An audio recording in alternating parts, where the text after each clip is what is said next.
Well, it's storming, everyone, and you know what that means. That means it's time to geek up while it's storming until the power goes out, you heard? Um, I don't know what we're gonna play, but let's hop on something right now. Terraria.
Shit.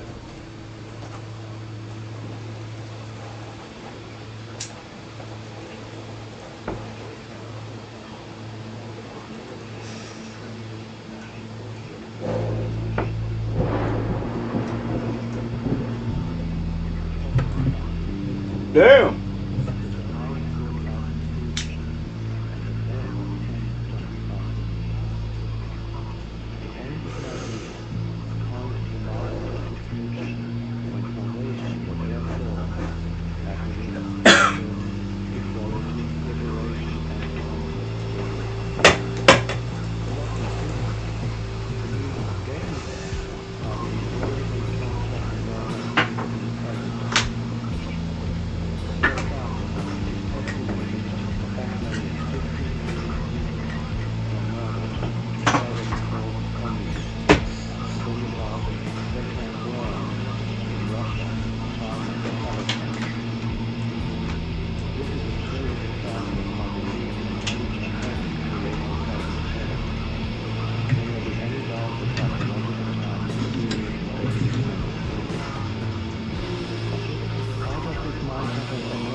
Yeah, He wanted James. What's up? it's low key storming, bro. Yeah, you could have came an hour ago and it wasn't storming. Oh, I texted you. Where'd you go? smoke weed.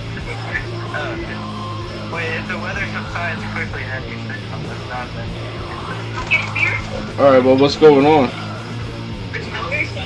What? What's going on? What are you guys doing?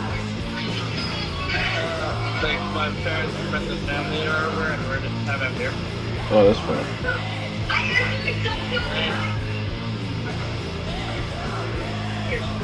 All right.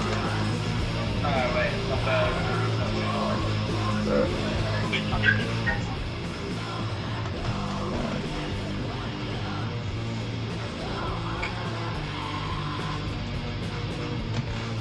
You told me to come over. I'm like, I don't know about that.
I think we just cooked up a new mod list that we might be able to like without the Dragon Ball. You were without it. Cause my Dragon Ball mods keep getting fucked up and shit. So we gonna try this for real. It's about to be so buns, but we gotta power through it, bro. We gotta power through the bunions, bro. Cause I really want to figure out what this Secrets of the Shadows is all about. That mod. Really wanna check that shit out. You see what I'm saying? And we're on Terraria Overhaul too, so we're gonna make it a little more just autistically enjoyable, if that makes sense.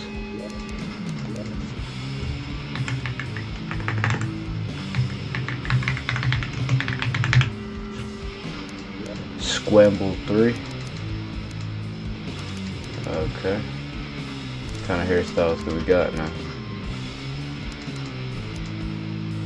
Okay, we can go there. We can do that.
Mr. Yerp Pimpson.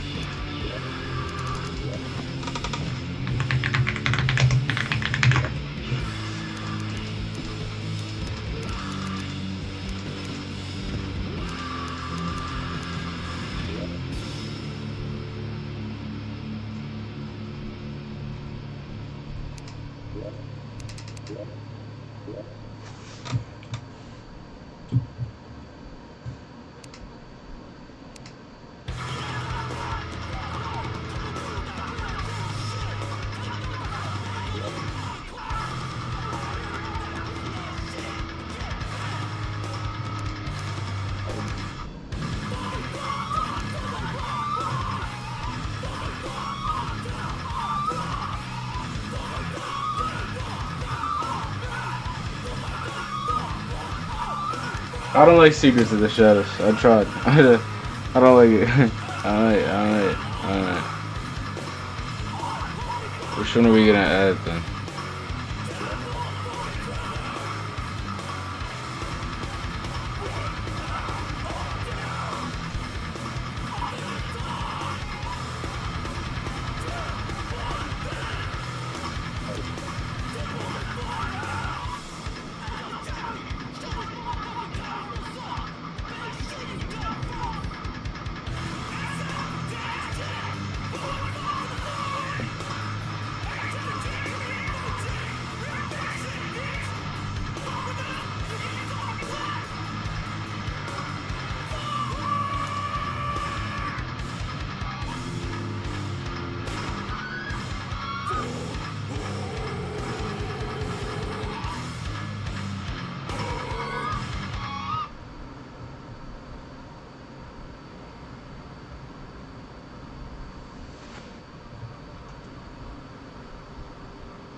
Man, we go play the fuck out this shit, bro. I just need it to load and work. I need Secrets of the Shadow to...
You look like you eat sand.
When did I make stagnant mold, bro? When did I try to do that?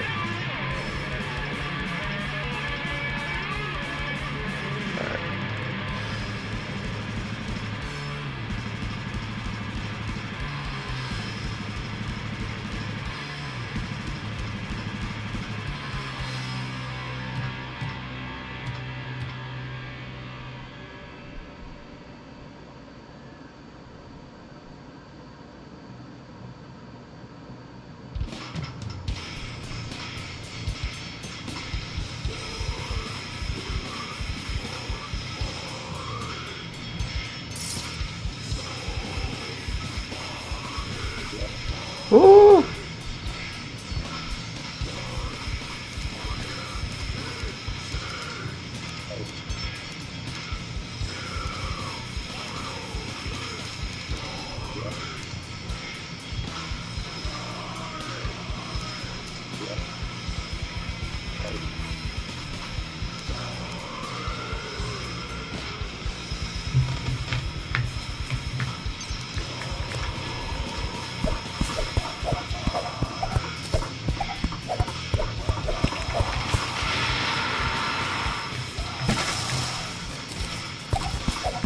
Alright, all seems well. I think we can play this one.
Man, I don't know if I want to sit around and drink beers, bro. I'm not gonna lie.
Brother.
Whoops.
Music and things consistently loud because you get so many people that just turn deaf ears to what you do, you know what I mean?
Ten chicken. Oh, we are eating goodly.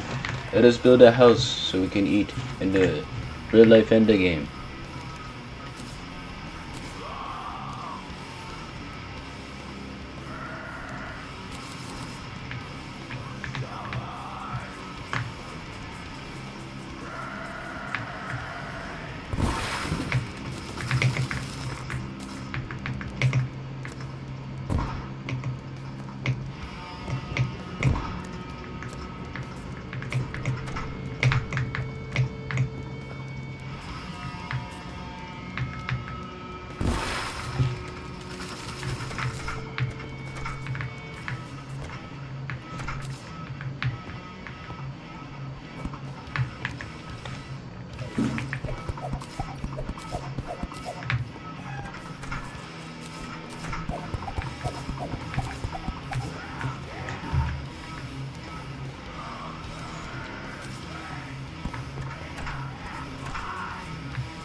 my god, they gave a fuck.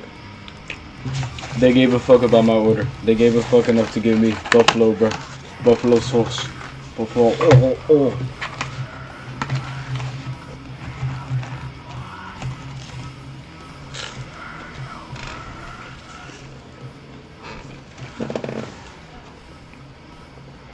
Hello? Hi, Judy. What's up, dude? How are you? Good. You sleeping? No, I ordered McDonald's. Oh, okay. Yeah. Are you eating it? Yes. How is it to you? It's good. Very well. Pounder with cheese and bacon. Yeah, actually. Oh, That's crazy. yeah. I got a 6-piece nugget. I'll top that. Buffalo sauce. Yep. French fries. And then Dr. Pepper. Now I got a Coke this time, but yeah. Okay. Alright, Coke this time. Did you nap? No, I was just on the game. I was laying down. I kind of napped. Yeah. Alright. Yeah, I'm hungry too. But after I eat, Steve say I should come over. Is that cool? Yeah. Alright. As long as you go for work tomorrow. Yeah, I will. He said he got family over and stuff. Okay. Yeah. Just be careful. I will. You know? You good? Yeah. I'm gonna probably get Taco Bell. No, that sounds good. Yeah. Do you want Taco Bell? Nah, I got my food. Thanks though. Alright, bud. Alright, lady. Thank you. Bye. Alright, I'll catch you. Alright. Bye. Father.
Yeah, I figured that they're not drinking heavy liquor.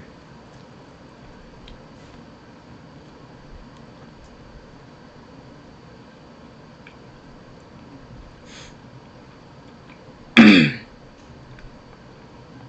needed some inspiration for how to wear them, so I asked ChatGPT to help me. It was so useful to brainstorm how to wear them for different people. One of the biggest misconceptions about underages is that people are just drunk all the time. Though it's not from this idea. There are some people had to drink beer all day just to stay hydrated and not get sick. Now, this is one of those things in history that makes less sense the more you actually think about it. And the reason it spreads is that you'll hear it from people who really should know better. Listen to this quote about life in the Middle Ages from the otherwise fantastic historian Norman Cantor. Alcoholic beverages were a diversion and comfort in households among all classes. Everyone drank beer, even for breakfast, and the alcohol content was 3 to 4 times higher than today's subs. Alright, let's just dig into this for a second because immediately it isn't passing sniff test. Alright, so a Bud Light is 4.2% ABV, that's alcohol by volume for all my young viewers. Math is not my strong suit, but I know that 4.2 times 4 is 16.8%. Let's round that up to 17%. That would be ridiculously strong beer. If you started drinking that at breakfast, you would be fully blacked out by noon. But that couldn't have been the case. I mean, let's look at the inside of a Gothic cathedral from the High Middle Ages.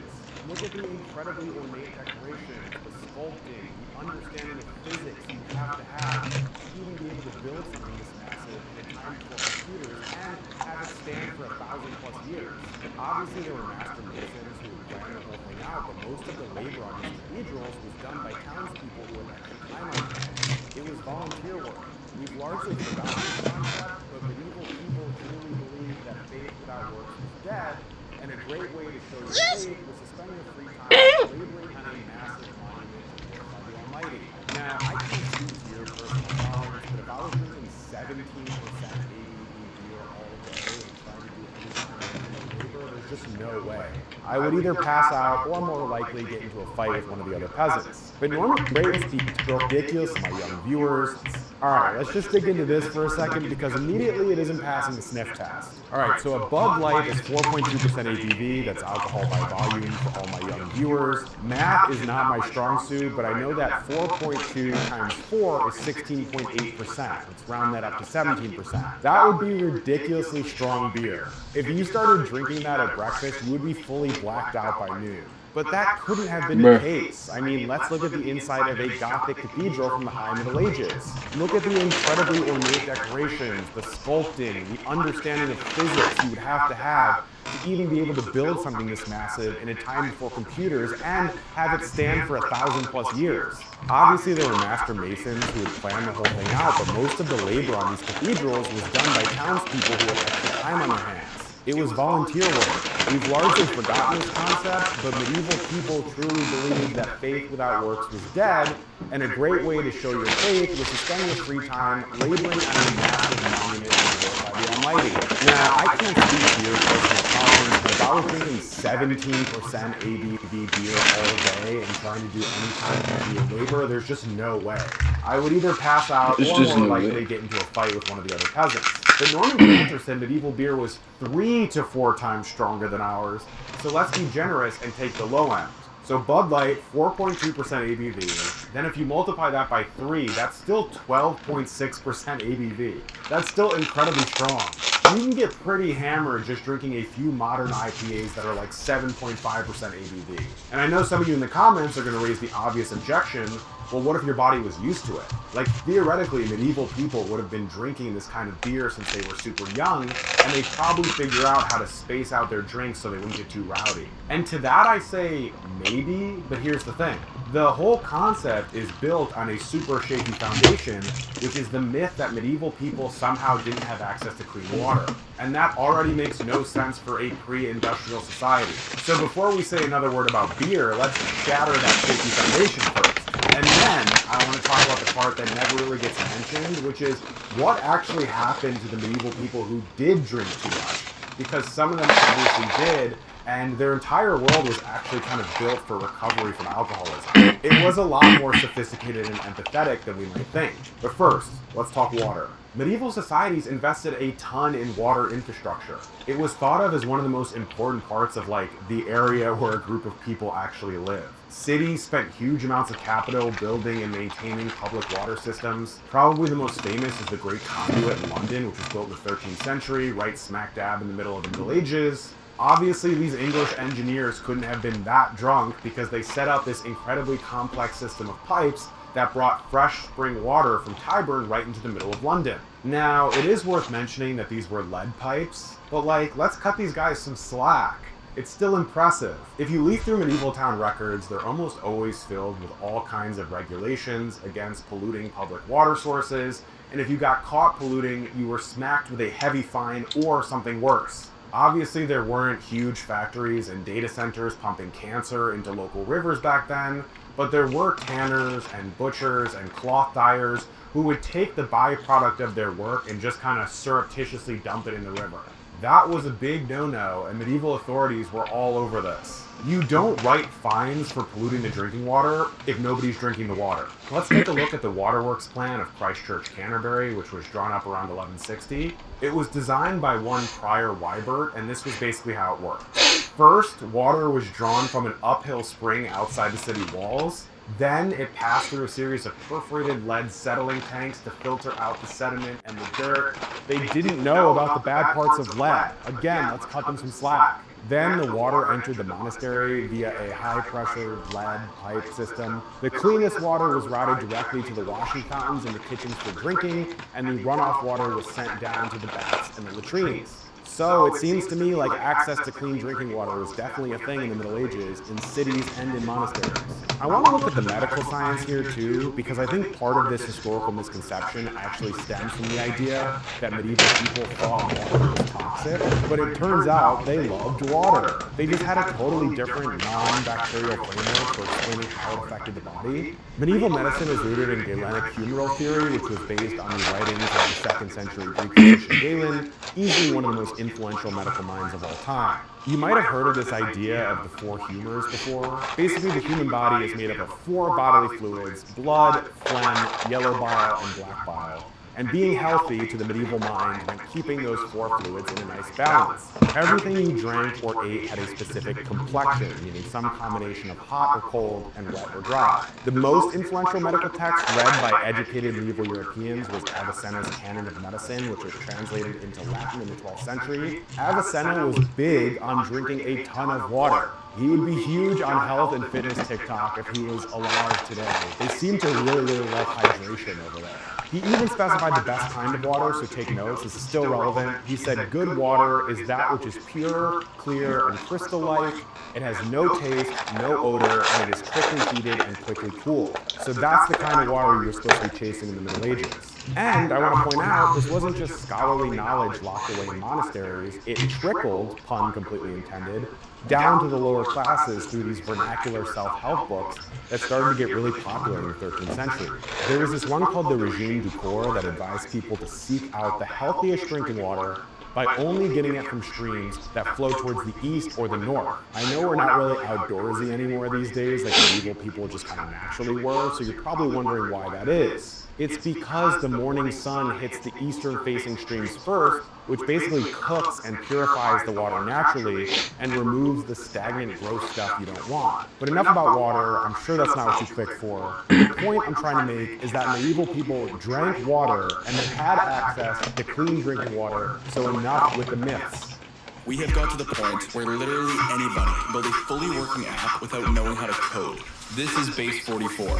This is a first look at the current industry-leading AI app built. You know, back in the Middle Ages, if you wanted to secure your kingdom's secrets, you built massive stone walls, dug a deep moat, and hired a line of knights. Today, your biggest threat isn't a rival warlord besieging your castle. It's digital bandits, data trackers, and corporations snooping into your private information. That's why I fortify my digital estate with today's sponsor, Surfshark VPN. Surfshark encrypts your entire internet connection, which essentially throws up a fortress around your online activity. It ensures nobody can spy on your browsing history, not even your internet service provider. But it's not just about defense. Surfshark also lets you virtually change your location to almost anywhere in the world. It's like having a secret portal to access movies, shows, and regional content that might be geo-blocked where you live. Best of all, a single subscription covers unlimited devices so your whole household stays secure. Stop leaving your castle gates wide open. Go to surfshark.com/medievalmindset at checkout to get 4 extra months of Surfshark VPN. Secure your data, unlock the web, and support the channel all at once. So where does this whole misconception come from, that people are just drinking hooch all day? Well, they kind of did. It's not a total misconception, but it was super weak. If you think about it, working all day on a farm in the Middle Ages was pretty brutal labor.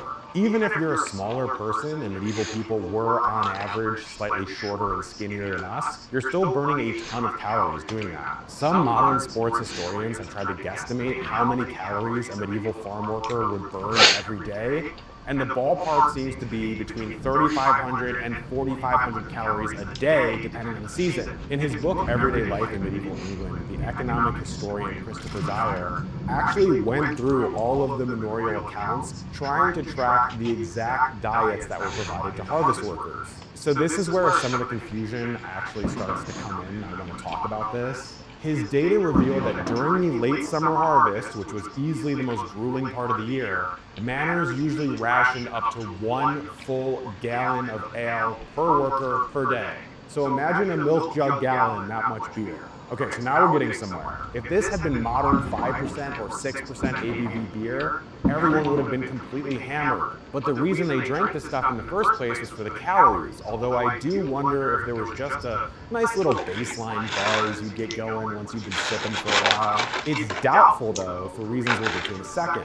Medieval ale was usually super thick and cloudy, and it kind of had this porridge-like texture. It contained a massive suspension of spent yeast, plus all of the complex starches and the grain particles. Because it wasn't filtered, it was actually an incredibly rich source of carbs and proteins and B vitamins, specifically thiamine, riboflavin, and niacin for those keeping score at home. So if you're burning 500 calories an hour swinging a scythe, and it's August, and it's hot and muggy, water alone is not going to cut it. Now, the secret to the medieval world's high fluid intake without getting totally hammered actually lies in the physical mechanics of the historical brewing process. You know how Native Americans used every part of the buffalo? Medieval Europeans were like that with grain.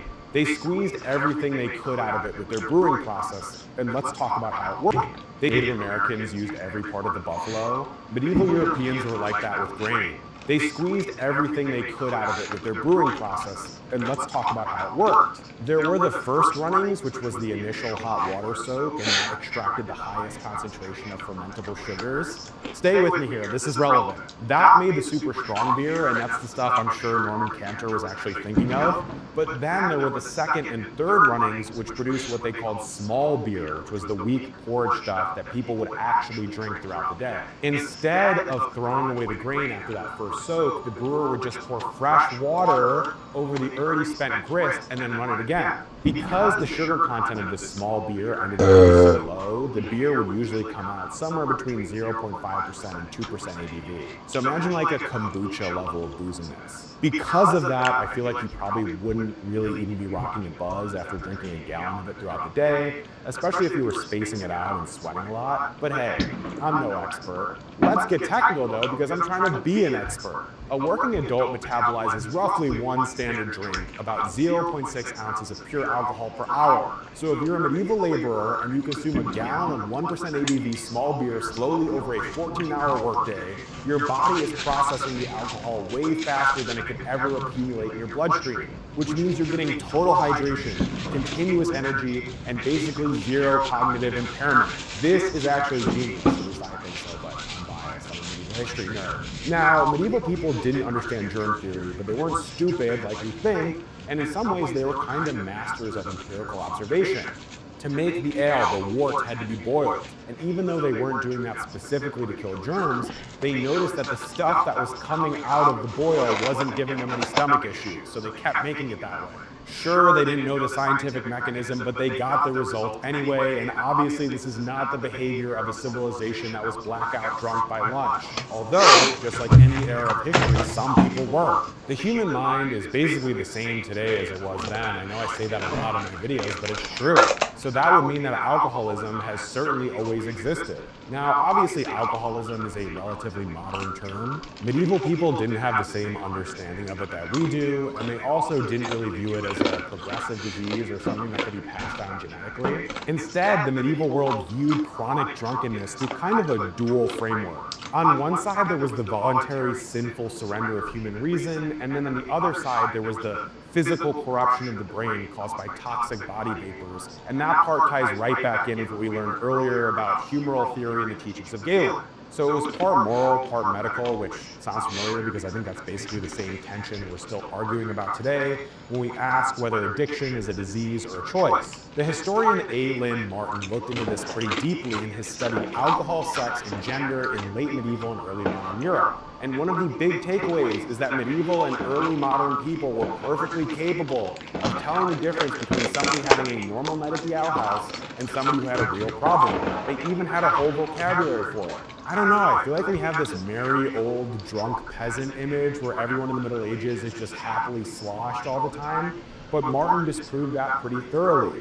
Drinking was super social and it was everywhere, but actual habitual drunkenness was of course noticed. There's this stereotype that really started to crystallize during the Victorian era, that medieval people were these primitive, superstitious caricatures who viewed every mental health crisis or battle with addiction as some kind of demonic curse. I think we still have this idea about the Middle Ages now, and yes, medieval people absolutely believe in demons, so do I. I see them every day in my comments section. But medieval people understood human psychology way better than they give them credit for. There's actually been some modern psychiatric analysis of this done by two historians back in the 80s, Jerome Kroll and Bernard Bachrach. They went through medieval chronicles and the lives of the saints, and they gathered 57 detailed descriptions of mental illness, specifically madness, depression, epilepsy, and most important for us, chronic drunkenness. And out of those 57 descriptions, only 9 of them actually attributed the affliction to personal sin or divine punishment. Again, math isn't my strong suit, but that's about 16%.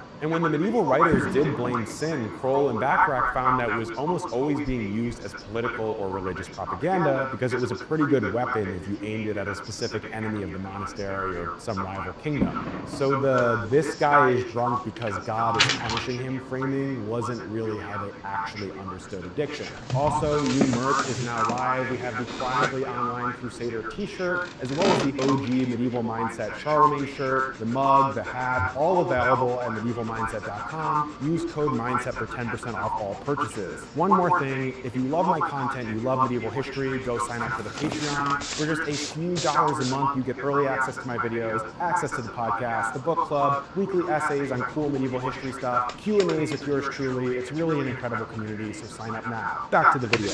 So let's talk about those other 48 cases, because they basically demonstrated that people in the Middle Ages had a shockingly empathetic understanding of the human causes of what goes on inside of us. These chroniclers were essentially writing, yeah, this guy had a breakdown because of illness or overwork or their grief from losing a child. I mean, a lot of people say I romanticize the Middle Ages too much in my videos, so let's get real here. If you were a peasant, which obviously most people were, being home could kind of suck. Especially at night or during the winter, the average medieval home was dark and damp, probably drafty, probably pretty freezing, and usually it consisted of just one big room and it smelled like smoke all the time too. So all of your family members and all of your livestock are just crammed into this one room with you. I mean, it makes sense that this could put you a little on edge. You need somewhere to go to blow off some steam. That's where you get medieval tavern culture. The tavern was the escape hatch. Yes, it was a place to go get a drink, obviously, but if you think about it, for most villages, it was like the only warm, brightly lit place where you could go hang out with your boys. And hey, maybe there's some music, maybe there's a traveling bard stopping by, that kind of thing. But the tavern was a social outlet. It wasn't the place where you were supposed to spend all of your time. That was at home with your family and your responsibilities. Just like in every era, though, there were those who found themselves at the tavern way more often than everyone else. And I was curious what medieval people actually made of what we now call alcoholism, so I fell down yet another rabbit hole. Medieval society actually built this whole multi-layered apparatus to at least try and deal with alcoholism. Get real-world experience for the world of music and audio at Full Sail University. Recording, producing, composing, live events, and more. Get hands-on at our Florida campus in studios, labs, and performance venues. Or from your own home studio through an online degree. Full Sail University. Start here. fullsail.edu.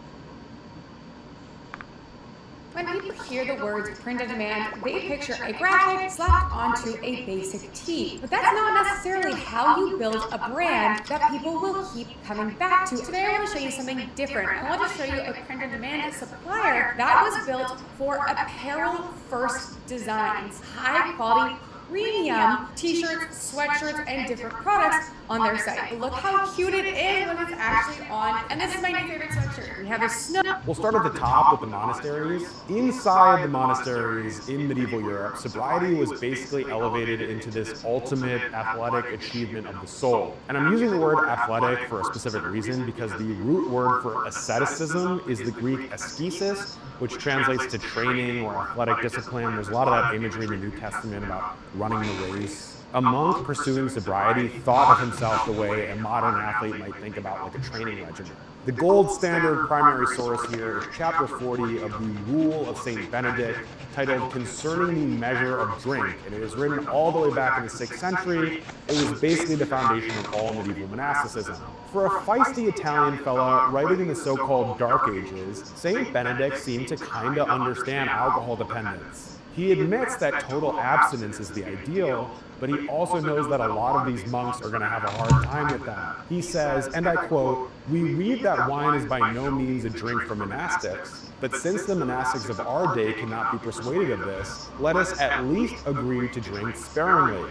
Benedict also established a hard daily limit called the hymena. Historians still argue about exactly how much that was. Usually estimates range from about a quarter liter up to a half liter, so call it roughly a pint, like 2 or 3 glasses of wine. But the precise volume almost doesn't matter because its real job was to be this psychological boundary line, like you do not go over this number.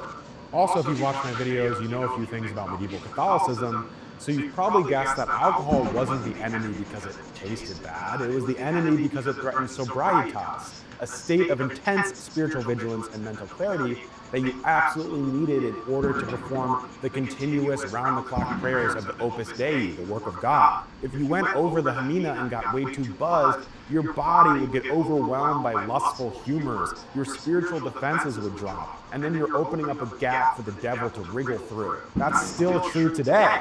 But what about the regular working person in the Middle Ages? Let's chit-chat a little about craft guilds, not least because we need to bring them back to solve the male loneliness epidemic. In medieval cities, you had blacksmiths, masons, tanners, weavers. The guilds were surprisingly the frontline defense for the sobriety of the working class. In medieval England specifically, but also across Europe, local feudal lords, sheriffs, bailiffs would frequently set up where's my phone, guys? events called Scotch Ales. The authorities would basically brew up this huge batch of strong ale, and then they'd set up a temporary tavern and then kind of legally pressure the local population to show up and buy drinks at jacked up prices to raise revenue for the Lord's estate. So this was basically a state-sponsored mandatory intoxication fest. It's now starting to make sense why medieval street preachers were always out there denouncing taverns as the chapel of the devil. I can only imagine what happened at these Scotch Ales. I'm imagining something like the office parties from Wolf of Wall Street, but whatever it was, it must have been fun. In response to this tomfoolery, the artisan guilds wrote strict codes of conduct into their bylaws. If you're operating a multi-ton crane up on a cathedral wall, or if you're working with molten iron in a blacksmith's forge, a single hungover or drunk worker can get the entire crew killed or accidentally burn thousands of shillings worth of raw material with one mistake. On top of that, a guild's entire wealth was tied to its honor, which meant its reputation for quality and reliability within the city. So if you look at these guild court rules, they're like filled with these immediate, seemingly super aggressive punishments for any member who's tarnishing the reputation of the guild through public drunkenness. If you just showed up in the workshop smelling of drink, you got hit with a massive fine, and it had to be paid in pure wax. You might be asking, John, why wax? Because that wax was used to fund the candles for the guild's own patron saint chapel. I've talked about that in other videos if you're interested. I'll put them in the description. So the drunk was essentially forced to physically pay to restore the spiritual equilibrium he just disrupted. The punishment and the sin were tied together. And then there was the nuclear option for the habitual, unreformable drunk, which was permanent expulsion from the guild and forfeiture of his tools. In the medieval economy, this was kind of a death sentence because if you got kicked out of your guild, it was straight up illegal for you to practice your trade within the city walls. Basically, in one fell swoop, you lost your livelihood, your social safety net, and your entire fraternity, which would have been the only community you'd ever known. So even though it was a little rough around the edges and maybe a little less compassionate than modern sobriety models, the guild was kind of this like hyper-localized, inescapable web of social accountability. To me, an accountability network of people who all know you and depend on you and will all notice the second you slip up is actually kind of a more sophisticated piece of recovery infrastructure than most people would ever guess existed in the 1300s. But let's put the finishing touches on this medieval masterpiece. Medieval society knew what was up when someone in the village wasn't acting like their usual self. In a lot of ways, their communities were specifically set up to hold each other accountable and keep the individual person from slipping into the dark. Because if it's the middle of a brutal medieval winter, let's say you just lost a few family members to the plague, last year's harvest was bad, maybe you're looking for some answers at the bottom of the bottle. But does that mean medieval people were all alcoholics? Certainly not, at least I don't think so. Most of them were drinking weak, nutritious, fermented porridge to fuel their brutal days of labor, and they had clean water sitting right there whenever they wanted it. But some of them were alcoholics. And the way that the medieval world kind of met these people, not with superstition or demon stuff, but with like empathy and structure, and seemingly a pretty genuine understanding of the human soul, that's the part of medieval life and culture and society that I sometimes wonder if we've lost or just forgotten about. They lived in a different world than we do, but they had the same brains. I'll say it again. Let's not just write them off because they lived a long time ago. But anyway, thank you for watching. As always, I'm John. This has been Medieval Mindset. And remember, the past isn't gone. It's simply waiting to be rediscovered.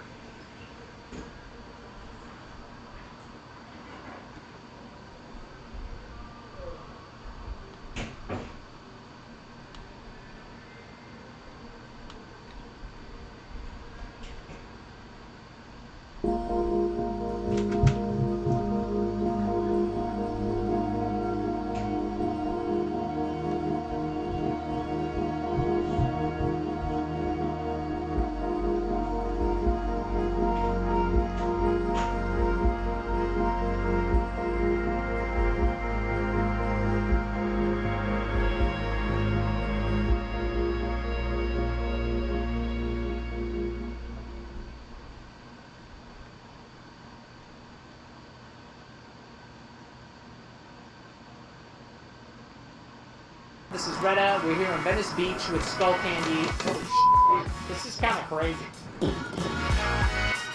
Hey, that's lit! That's dope! Yeah, no, this is different. I can feel the actual instrument. Oh my god! It's like y'all 15s in the earphones. Crusher ANC2.